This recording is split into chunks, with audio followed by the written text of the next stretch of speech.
Welcome to the 1 Minute Apologist. 1 Minute Apologist. Apologetics seeks to give credible answers to curious questions, to give a defense.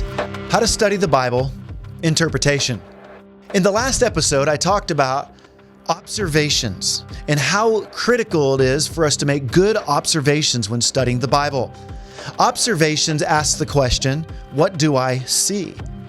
In this episode, I want to talk to you about interpretation. And interpretation answers the question, what does it mean?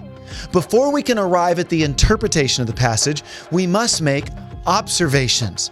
It's critical that we ask, what do I see, before we ask, what does it mean? Therefore, when we go to the passage, we're making critical observations, and then we base our interpretation on accurate observations. But when you interpret the Bible, it's important that you interpret Scripture in light of Scripture, that you interpret the verse in light of its broader context. Every text has a context, and we can't forget that. Otherwise, we can end up with the wrong interpretation. And if we fail to interpret the Bible wrongly, we will have clashing doctrines. So we need to realize, from God's perspective, there is only one interpretation. We may come up with different ones because we have wrongly interpreted it, but ultimately we're looking for God's heart. We're looking for God's truth. We're looking for His understanding in the text. And so what we want to be asking then is, what does it mean?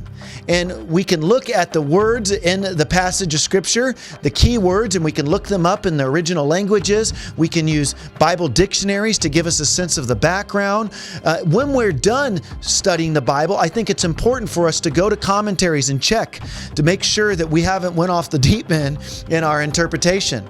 Finally, I would say, when you're studying the Bible and you're asking, what does it mean? One way that you can find textual problems is to compare different translations. For instance, take an ESV, a King James Version, an NASB, maybe an NIV, and read different versions of the Bible. And you'll notice that where there is a significant difference in the translations, that's where the textual problem is. And you'll want to go in and you'll want to dig and figure out, what is the passage saying? In our final episode on how to study the Bible, we're going to talk about application, and we'll look at that next time.